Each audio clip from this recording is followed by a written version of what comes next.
Hello and welcome to this very, very special broadcast, Kings of Cricket. I'm Zaka Jacob. It's the all-important semi-final of the World Cup. It's India versus New Zealand. It's going to happen in front of 50,000 screaming fans at the iconic Wankhede Stadium in Mumbai. There will be 1 billion plus, of course, rooting for Team India from coast to coast, from Kashmir to Kanyakumari.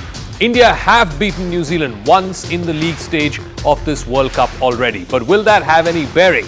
Remember, New Zealand have been India's bogey team, having beaten India in previous ICC tournaments. So, who are the favourites going into the all-important semi-final, the first semi-final tomorrow in Mumbai? How does India navigate the Kiwi challenge? And how do both teams handle the pressure of this big occasion? But first, let's tee it up for you as to what the strengths and weaknesses are of both sides and what the two captains had to say in the run-up to this marquee clash.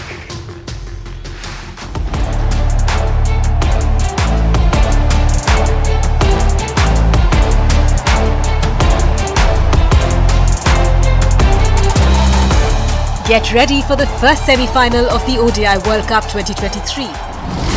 The men in blue, who remained unbeaten in the group stage, will be facing the Kiwis at the Wankhede Stadium in Mumbai. Although Rohit Sharma and company performed stupendously against each and every team in this edition of the World Cup, this match against New Zealand would be a tough one to crack. This will surely remind Team India of the 2019 World Cup semi-final when Kane Williamson led New Zealand knocked out India from the World Cup.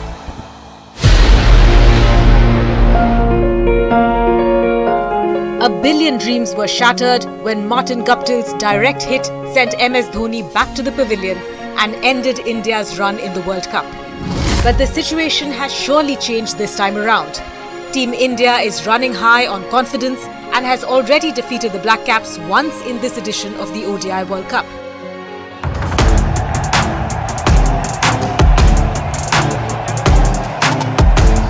India's bowling, batting and fielding look sharp and they are ready to defeat the Kiwis once again. Meanwhile, Kane Williamson and team struggle to get into the semi-finals. But 23-year-old Rachin Ravindra is in a fabulous form and is looking to dismantle the Indian bowlers. The Black Caps also have a formidable bowling lineup who have the potential to trouble Indian batters. Yes, the Kiwis also have an upper hand in the head-to-head battle, but Team India is riding on high confidence. So will India continue to pursue 1 billion dreams at Wankhede, or will the Black Caps get into the finals again by defeating India this time?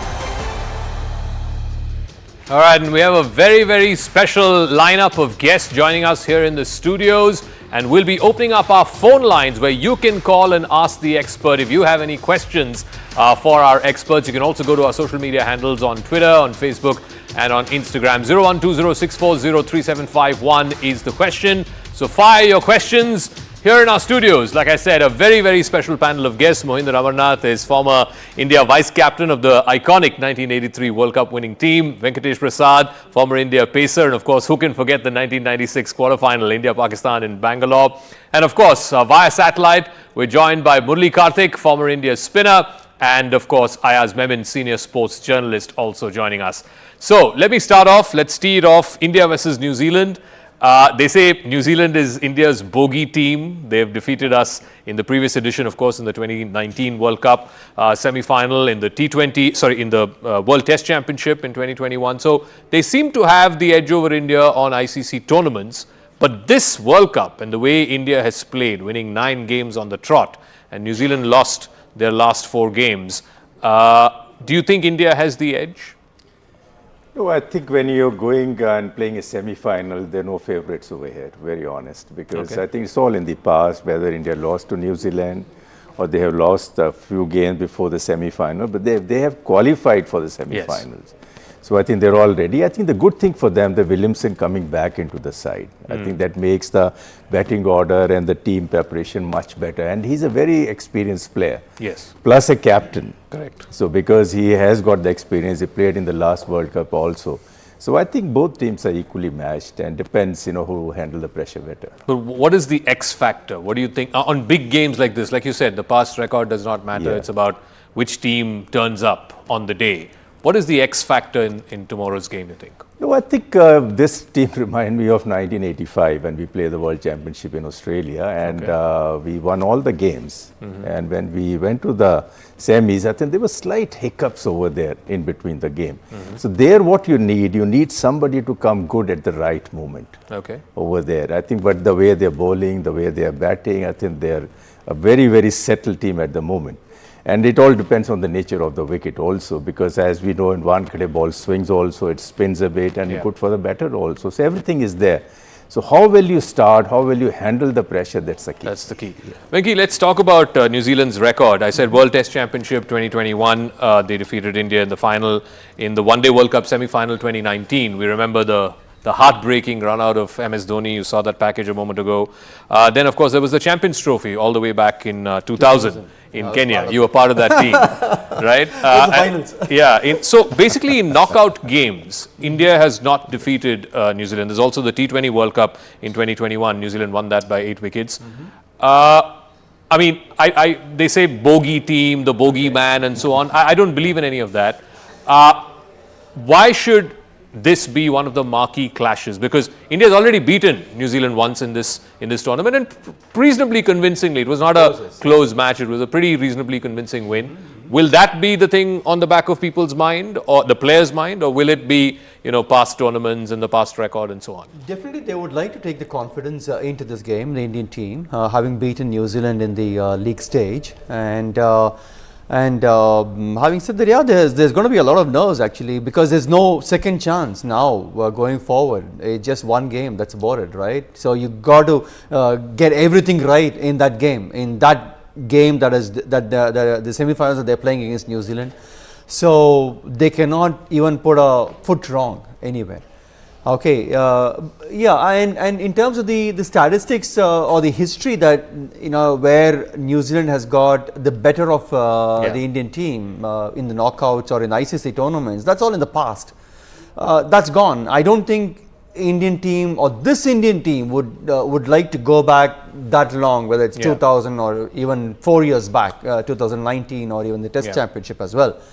So they would like to take a lot of confidence from these 9 matches that they have played, and they have played superb cricket. I think everybody have stood up. They've put their hand up. They've taken up the challenge, and if you look at the batters, they've scored runs, and everybody are in great confidence. And so are the bowlers. So I think they've ticked every single box. I think going tomorrow's game, if you look at it, I think finally the 2 best teams or 4 best teams obviously have qualified to the semis. There's no doubt about it. And 2 best teams are playing tomorrow. That's India and New Zealand both. So the difference is in tomorrow's game is fielding. It's fielding. We have seen, fielding. Okay. Absolutely, yes. We have seen what happens if you miss those catches, like what happened to Australia in the very first game when they dropped Virat Kohli. Correct. Or what happened to Afghanistan when Mujib dropped Maxwell. Isn't it? So that can change the course of the game. So this is where I think both teams will be looking to do their best. That is something which they can control. Batting and bowling, no matter how much you work on your batting, a good ball will take you or get you out, or sometimes as a bowler, a good ball can be whacked for a 6 or a boundary. So that's not in your control, but fielding is something which is in your control. So I think in tomorrow's game, it's fielding. Okay, so before we get to our callers, I also want to get a word in from both Murli Karthik and Ayaz Memon. So Karthik, one of the interesting things, this is again an interesting statistic that our team has dug out. New Zealand, over the last 3 or 4 tournaments, ICC tournaments, have gone on to lose to one of the hosts. In 2011, they lost the semi-final against Sri Lanka. Sri Lanka, of course, was the co-host of that World Cup. They went into the final. India beat Sri Lanka in the final. In 2015, of course, New Zealand was a finalist. They were also co-hosts of that World Cup. They lost to Australia in the final. And, of course, the 2019 England-New Zealand final, the iconic final. Who can forget that? So do you think that jinx sort of negates the jinx that India has not beaten them in any of the knockout games? I don't know whether to say that this augurs well for India or to think that they have beaten been a problem area for a long time. Look, it's a very different scenario. We can all talk about it till the cows come home, but I'm pretty sure even if the teams and the players don't want to know about it, they will be told that this is what's happened in previous encounters or previous times. So there is a part of it going into any player. Subconsciously, it is there. You might want to completely shut it out, but it doesn't happen, whatever anyone might say. Yes, the confidence of having been a top side or the top dog in the tournament is definitely there. Yes, you have beaten them. That was also not something which was possible. The most important thing which India needs to look at is, can they continue the mindset? That is exactly what I'm coming back to. I said this yesterday as well with Anand Narasimhan. It's the mindset. I think once you have that mindset, you don't want to think about who's in front of you. The mindset which they've had has been ruthless right through the tournament. In whatever situation they've been dumped into, they have come out roaring back, and that is the only mindset you want to see from the Indian team. If they do that, you can have anyone right now. This team is too good for them. Ayaz, like Venki also said and Karthik also said a moment ago, the kind of role that they've been on, they've of course won all 9 games in the league stages, also the manner in which they won those games, other than a very brief period in that Australia game when they were, I think, 20 for 3 or something, they've never really been put under the mat in that sense in any of the games, right? Whether it was versus Pakistan, South Africa, of course, was, complete rollover in that sense. Other than that brief period in the Australia game, they've really dominated in all 3 departments, batting, bowling and fielding in that sense. So, would that be confidence going into the semi-final, or could that also be room for some complacency? No, I think we are, as supporters of a team or just generally people who follow sport, we are always looking at one little aspect which might go against a team which is doing so well. It's 9 wins on the trot, and what could be better than that? You don't want 3 wins and 3 losses and 6 wins, and then we'll be debating whether they're really primed up for this challenge or not. I think, look, it was two runs for 3 wickets in the first game. They dumped themselves out of a hole through Virat and through Rahul, won that match and haven't looked back since. I think it's been a fantastic run. It shows the all-round strength. I think Venki's made the point, and so did Jimmy Amarnath, and so did Murali Karthik, that this is a team where everybody seems to have a role definition and is performing it to the level expected, the level of excellence expected. Now, you have to obviously account for a stumble which can happen. This is sport. Something can, Mujibur Rahman dropping a dolly of Maxwell cost Afghanistan the match and possibly a place in the semis. Something like that can happen. A run out, a great catch, something like that. So, but that apart, I see this team is the best ODI team that I've seen from India ever. The only rival I can think of is the 1985 team which Jimmy Amarnath referred to, which played the World Championship of Cricket, not the one which won the 83 World Cup. In terms of talent and composition and balance and whatever else. So everything is going right for this team, and hopefully, and as everybody's mentioned, what's happened in the past is over. The tournament begins now for all these 4 teams. What you in the past doesn't matter. Okay, so I'm going to take our first set of callers. I'm going to take callers in sets of 3, so it's easy for our panelists also to respond to their questions. So the first caller tonight is calling us from Mumbai, incidentally, the city that will be hosting the semi-final, the first semi-final, India-New Zealand. Prasad Shetty is calling us from Mumbai. Good evening, Mr. Shetty. Go ahead. What's your question? Hi, Zaka. Hi. Happy Diwali to everyone. I just have one question, like India is on a roll and they are playing absolutely brilliant cricket. But if suppose we lose the toss and we are made to chase, okay, and we have seen that in big games, in a knockout game, runs on the board, even 250, 260, we saw what Afghanistan did. So if suppose 260, 270 is on the card and India is chasing, and we all know the 50-20 overs, underline, ball is going to nip. If suppose Saudi, Ferguson and Bolt get 2 to 3 wickets, how will India respond? All right. I think the toss question is a good one. We'll put that to our experts. Vijay from Bengaluru is calling us. Good evening, Mr. Vijay. Go ahead. Good evening. It's a build-up of the question the previous question asked from Mumbai. My question to you is, Mr. Wankhede Stadium. If India's batting does not go as per plan, whether Rohit and Virat is out, that I feel Rahul is going to play a critical role as a leader of the team. So I want to come from Mr. Venkatesh Prasad, who was slightly more critical of Rahul in some of the things that have been played. Okay. All right, Vijay, thanks for your call. Let me go to Harveer Kohli from Indore. Mr. Kohli, good evening. Hi, good evening, Mr. Zaka. Big fan of yours. Thank you, sir. I have a question for Mr. Mohinder Amarnath. Amarnathji, my question to you is that India has played so well, 9 games out of 9, and now getting into the semi-finals. Don't you think India is going to be under pressure? Okay, Mr. Kohli, thank you for your call. Let me start with the first question. I think the toss question was a fair one because Rohit was also asked that in the press conference about the dew factor and so on. And he said, I don't think there's any dew in the Mumbai, in the Wankhede pitch, at least at this time of the year. This is what he said. But do you think the norm is big games, win the toss, bat first because scoreboard pressure comes to play? No, I think usually it happens because when it's like knockout stage and the wicket is good, and you forget about dew factor and other factor because you want to score, you have to have those runs on the board. Yeah. So once you have a big score, then you can always put the other team under a lot of pressure. So toss is important, I think, especially for the game like this, like semi-final.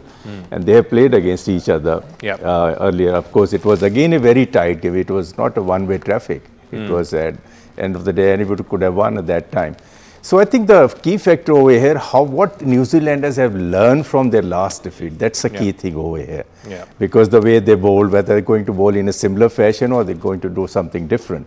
But I personally feel, I think New Zealander will work differently because they're experienced side, they have experienced bowlers, and they will not bowl short in this game. I personally feel they'll keep the ball up. Because in Bombay, when you play at Wankhede Stadium, you get some movement over here. So they'll come with some different planning over here. So control the controllables. Yeah, Venki, the question that the caller asked you about KL. Are you surprised the way he's evolved in this tournament? Before answering that question, go ahead. Coming back to the toss here, I mean, control the controllables. So obviously, you can't control toss. It can go either way, right? So I think Indian team is in a very good space, very good position where they have chased down scores. They have batted first and scored 300 plus scores. So they're in a good space. They know. I mean, so obviously that's one of the reasons why I suppose Rohit did say that toss doesn't matter or dew doesn't matter, whether toss or not, or dew or not, it should not matter. So they have done both in this tournament, and they have literally rolled over, as you said, the opposition. And talking about KL Rahul, I had mentioned this before. KL Rahul has abundance of talent. Okay, I've seen him from 15, 16 years, coming down to a National Cricket Academy there, playing on KSCA practice pitches. I've seen him, and so I've seen him for a very long time, and he was not living up to the potential, I suppose, not living up to the talent or the expectations. So that's one of the reasons why I was critical, and I was critical about him in a couple of formats, not in all formats, especially in test matches and T20s. He was taking too long a time, and he was getting settled and getting out, throwing away his wicket and getting those starts, and was not able to convert those starts. And also T20s, he was playing too slowly. So I think it is great to see him. I think he had a break. He had an injury in IPL, so he was out for almost about 6 months, 4 to 6 months. He was out. And then he has come back completely different. And I think sometimes you need that bit of space for a player if he gets injured to just step out of the field and think and have some clarity in mind. Before I go to our next set of callers, I want to ask Karthik this, because coming into this tournament, one of the sort of problem areas for India was number 4 and number 5.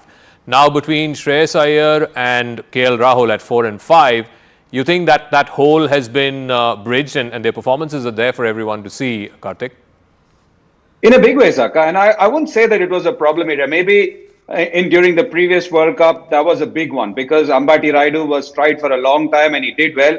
And suddenly on the eve of the tournament, they said, thank you, bye-bye. Someone else has to come and fill that hole who has not played enough games. And also, please remember, when you're preparing for a World Cup, you want a guy to get enough chances at that position.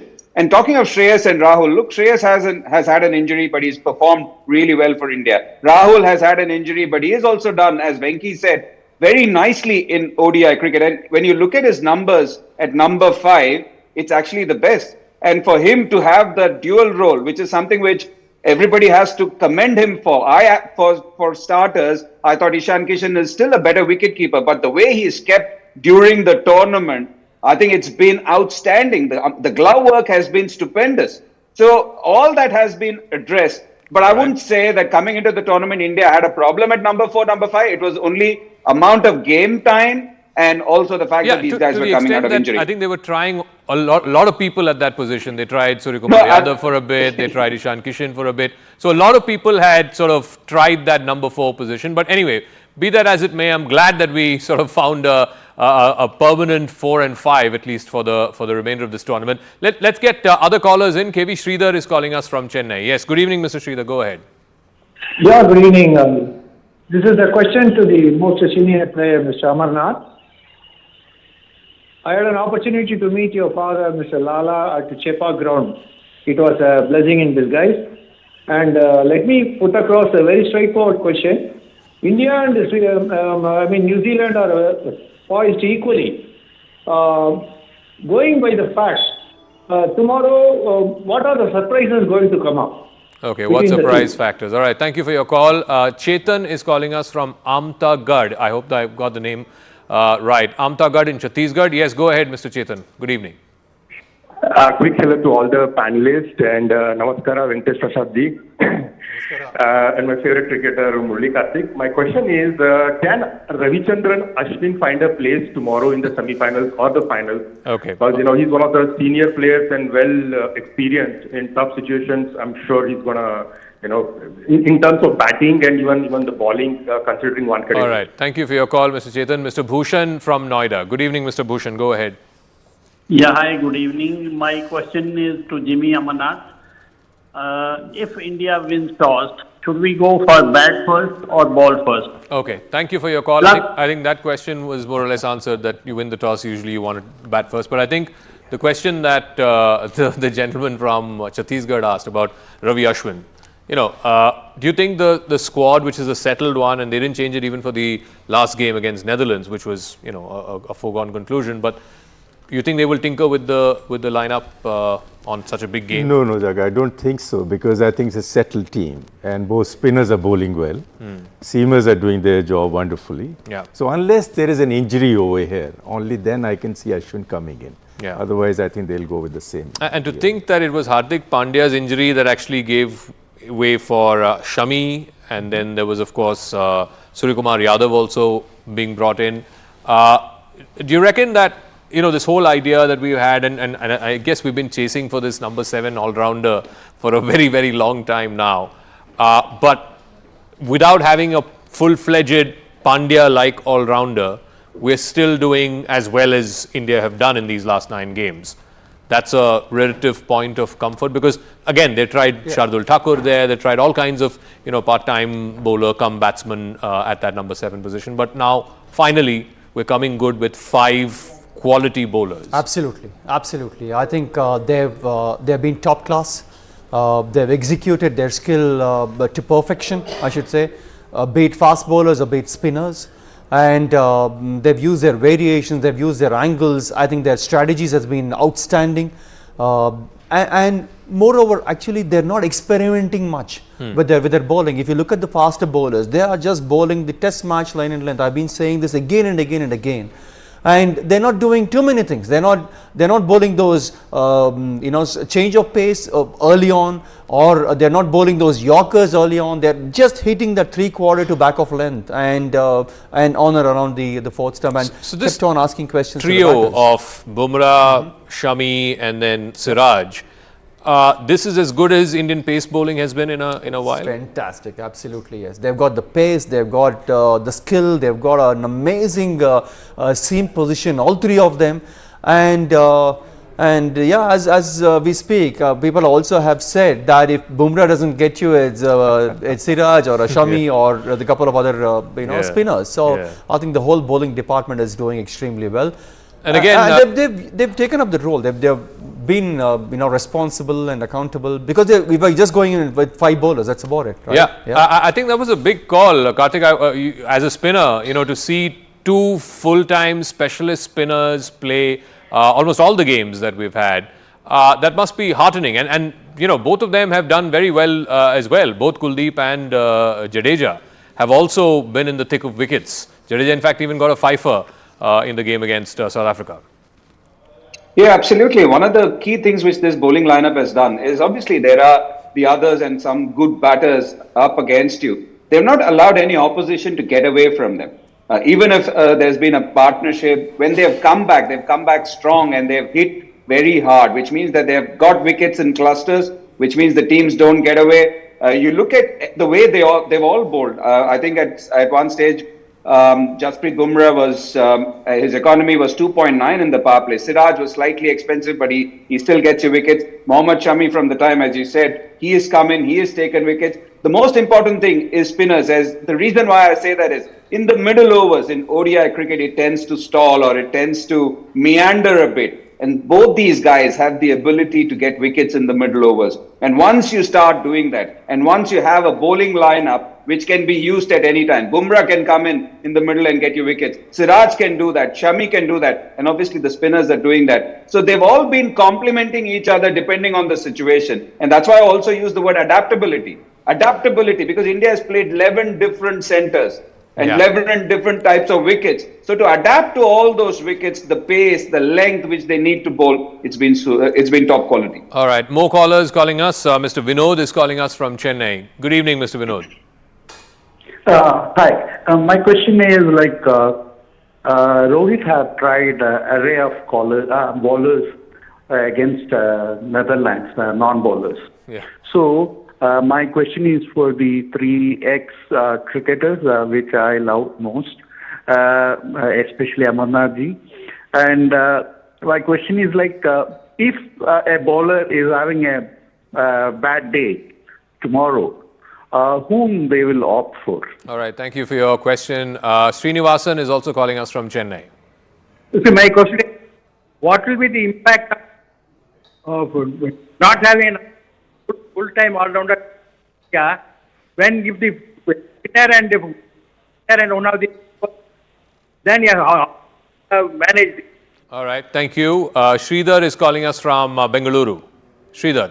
Good evening, happy Diwali to all. So I have a simple question, Zaka. Team India is doing great. I'm sure this is not, it requires a lot of planning and preparation. So I want to hear from all these experts, who are the driving force behind this and what kind of effort that went in. All right, thank you for that. The question about the part-timers, I mean, they tried Kohli and Rohit Sharma and I think Surya Kumar Yadav bowled as well. I mean, was that just to see if they are game ready in case the situation No, I think arises? it was more or less become a fun game later on. They knew that they had a huge lead and all that. So I think, yes, Virat can bowl. It's not that he cannot bowl. Rohit also, if it's necessary, I'm sure he can bowl a little bit off spin. I think it'll only happen for few overs. You don't see these bowlers bowling 10 overs or 8 overs or 6 overs. And if it happens, that means the Indian bowling will be struggling. Only then it will be happening, not otherwise. The fact that the Wankhede is a small ground and it's generally a batter-friendly ground. So looking at, the highest score in the Wankhede is 438 for 4, South Africa versus India in 2015. Lowest is 115, Bangladesh versus India in 1998. But the average score is 261. So it's not on the lower side. Yeah, it's not 300 plus, but certainly it's not on the lower side. Do you reckon that we'll have the need to use one of the part-time bowlers? Again, it depends on the bowler if they have an off day. As we speak, I mean, in the last few games, they've just gone on with 5 genuine bowlers, and fortunately, everybody have been top class in terms of execution or their skill sets and every aspect. And Rohit, I think we need to give him the credit for using his bowlers really well, bringing them on at the right time, giving them breaks at the right time, and so on. And I doubt it. I think maybe, as Jimmy Paji said, a couple of overs or maybe 3 or 4 overs, both put together, Rohit and Virat Kohli put together might bowl, but otherwise we don't see them bowling maybe 5-6 overs or so. So let me ask Ayaz, I think 2 points that Venki also made. The way Rohit Sharma has used his bowlers, I think it was in the Pakistan game, it was always pacer from one end and spinner from the other. not letting the Pakistani batsmen sort of get settled. And there was a long partnership for the second wicket. Babar Azam was there in the middle, and suddenly, Bumrah produced this beautiful spell where he got both Babar and Rizwan out. But in that 20 over phase, they still kept the faith. They still were going at the Pakistani batsman, spinner from one end and pacer from the other. And similarly, Rahul Dravid mentioned this about Rohit Sharma right at the top of the batting. He's not going for the hundreds. He's not going for the big individual glory.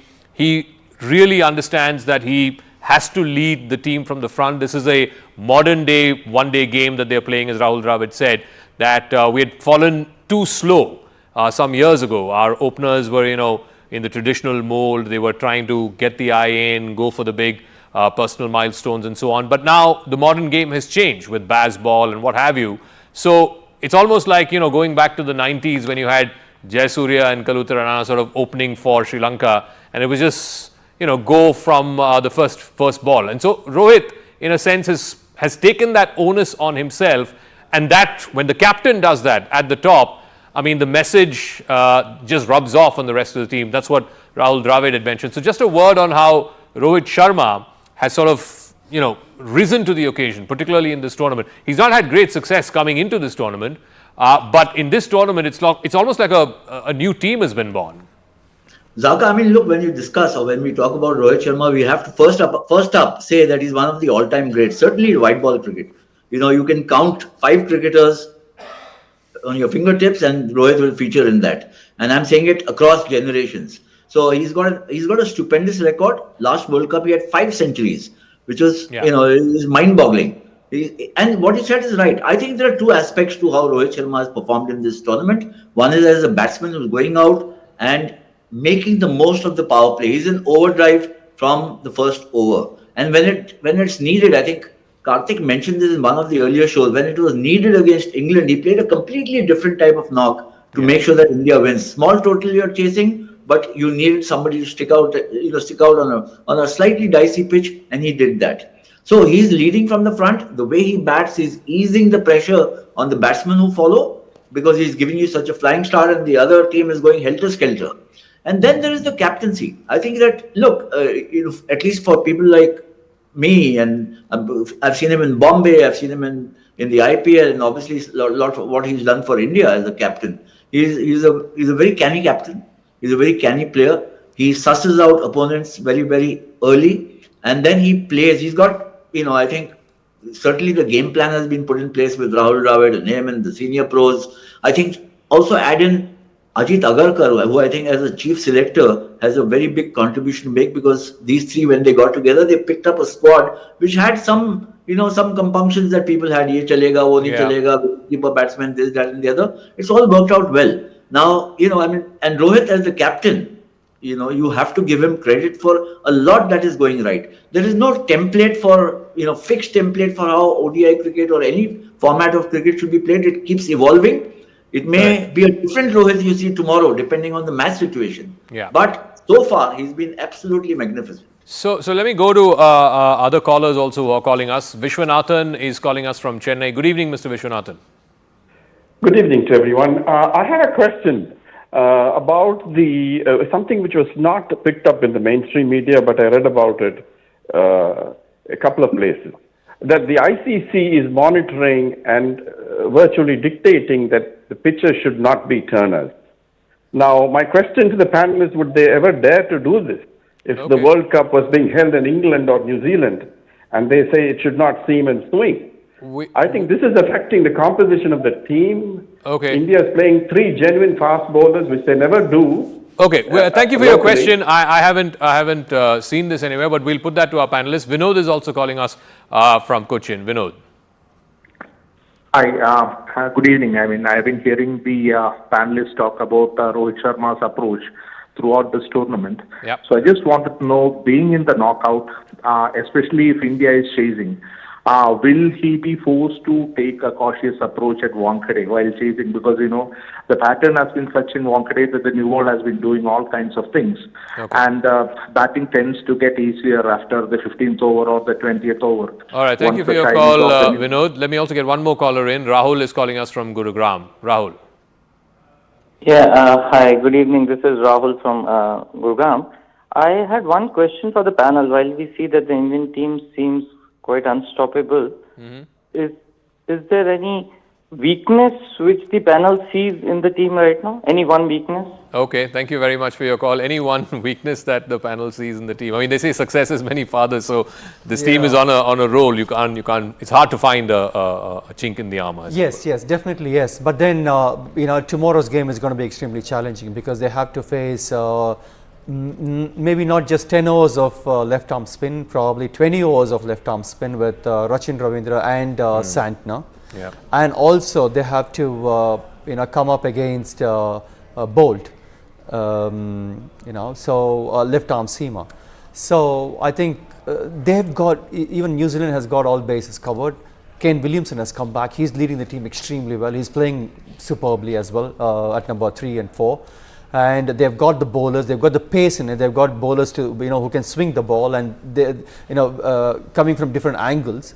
So I think it's going to be extremely challenging tomorrow for the Indian team. The question about the ICC, I mean, I have not read it anywhere. It's a caller, and I guess he's free to ask a question. But do you think that kind of diktats, directives? I don't know. I've never read anywhere, so I don't know really, because I don't think they will get into all this because they have a lot of other things to cover, other things to do. And usually I think it depends on the curator or the groundsman how he makes the wicket. And usually what actually is, I have seen when India is playing, the wickets have been slightly on a slower side. That's for sure. Because when you see Australia playing South Africa or other games, they're belters, the ball is coming really nicely onto the bat. That's why whenever India is playing, they're not huge total you see on the board. Maybe 300 runs or maybe around that kind of a score. So I personally feel it's going to be similar kind of a wicket we'll see here at the Wankhede. We'll get one final caller. I believe it's an 11-year-old who's calling from Bengaluru, Akshobhya. Good evening, Akshobhya. Go ahead. Yes. Yeah, what is your question? My question is that if India get off to a good start and the openers bat for a long time, should they send Surya Kumar Yadav upstairs? Okay, should they send Surya Kumar Yadav up first before they send the others? But I do want to stress for a minute or so on Virat Kohli as well. And Karthik, please weigh in on this because he's now the elder statesman of this team. He's already made 500 plus runs in this tournament. He's 594. He's 6 runs short of 600 in this tournament. From all that he's been through in the last 4 or 5 years, the captaincy and then, stepping down from the captaincy, Rohit being brought in, all the changes in the team management.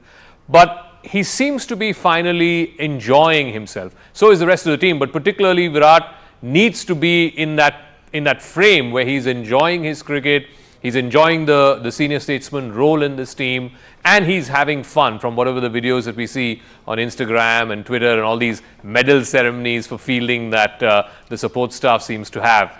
I think the dressing room atmosphere, and great credit to Rahul Dravid and the support staff, they've created that atmosphere. And it's only in that atmosphere do you draw the best out of players. Even, legends like Kohli or Rohit, they need a supportive dressing room atmosphere to get the best out of them. Just a word on that, Karthik. Yeah, 100%, Zaka. And I mentioned this yesterday when we were talking to Anand Narasimhan. I think one team environment, and me, Jimmy Pa and Venki Bhai all have been part of it. So you can either create a team where everybody is so secure of themselves, or you can create a team of insecurity. And what these guys have done, and the reason why I say that, and I said this yesterday as well, when I meet Rohit or any of these guys for a toss or presentation, they're always constantly talking about the messages that they have sent across to the team, which means that there is a lot of honesty and transparency. And you want that. As a player, you don't want anybody pussyfooting around you or trying to say that, oh, I tried for you, but the other man didn't, and all that. You want God's honest truth. Whether you're good, you're bad, you need to improve on this. This is what you need to do. Even if you do well, there could be a situation where you might be sitting out. And you look at all the players who are sitting out, they've all been told that, listen, you might have done exceptionally well for India, but you buy into the fact that we are playing World Cup. There could be times where you have to sit out. And that is one of the reasons why you see this team enjoying themselves. A small ceremony, like you mentioned, the medal ceremony, people are vying for it. There is that healthy competition. Healthy competition is always brewing good security. Everybody is secure of their place. Bad competition brews insecurity, and that is something which team doesn't have. So once you're honest, once you're transparent, I think you've got a great atmosphere in the side. It's a settled atmosphere. Talking of Virat Kohli, yes, he's had his ups and downs with whatever has happened around him. And also I felt there was a part of me which felt that there was a period of time when he felt that the world was against him. It is not. The world was not against him. Everybody raves and keeps him at a pedestal which was given to Sachin Tendulkar. Sachin Tendulkar was kept at that pedestal when he was playing in his era, and that is Virat Kohli right now for the rest of the world and the rest of the cricketers. So it's good to know that he is enjoying himself, and that is exactly what the Indian team needs. I'll get the final two callers and then final comments from our guests here in the studio. Murli from Delhi and Shiva from Bengaluru. First, Murli from Delhi. Yeah, go ahead. Are you all right? Shiva from Bengaluru, final caller. Yeah. Good evening, sir. What will be the good total to defend or chase in absence of Ishan and Hardik Pandya? All right. What would be a good total if you're batting first? No, anything. I think you have to have runs on the board, and whatever you have to defend that, whether it's 200, 300, 350. So I don't know. It depends on the nature of the wicket. It's too early for us to say sitting here. But from the games that we've seen in Mumbai, it's been generally on the higher scoring side. It's not like a Lucknow pitch or even an Eden Gardens pitch where sometimes it gets a little tricky. Yeah, absolutely. I mean, you're right. Wankhede pitches is good to bat on and also to bowl in the evenings because of gentle sea breeze that comes in. And so probably anywhere around 280 in a one-day game, it should be chased if Indian team is looking to chase or if they get to chase. And if they get to score 280, I think the bowlers need to defend that. They do have the bowling attack. And for me, again, it's in the second innings. Whatever happens, it's in the second innings. Even if you bat first, win the toss, bat first and score say about 210 runs, it's up to the bowlers to defend the 210 runs. Right? And if the bowling, if Indian team bowls first for whatever reason, and if they give say about 290 or 300 runs, it's up to the batters to score those 300 runs. As simple as that. So the game is in the second inning. So they have to be up for it. All right. Team India certainly up for the challenge. Like I said, no one expected at the start of this tournament that they would go into the semi-finals winning all 9 on the trot. I don't think India has had this kind of a dominant performance in any ICC tournament, certainly not in the recent past. So let's hope, fingers crossed, that good form continues. And just a word of caution, I'm sure all our panelists will also agree, irrespective of the result tomorrow, yes, if it goes India's way, great. If it doesn't, let's just cherish what a remarkable journey these guys have had and what remarkable entertainment they've given all of us over these last 6 weeks or so. Thank you very much to all our guests, to Jimmy Paji, to Venki, to Karthik, and of course Ayaz for joining us. They'll all be back here nice and early tomorrow. I think 1 o'clock is when our special coverage will start for the all-important first semi-final, India v New Zealand from the Wankhede Stadium in Mumbai. In the meanwhile, if you've been tuned in, thanks for your time.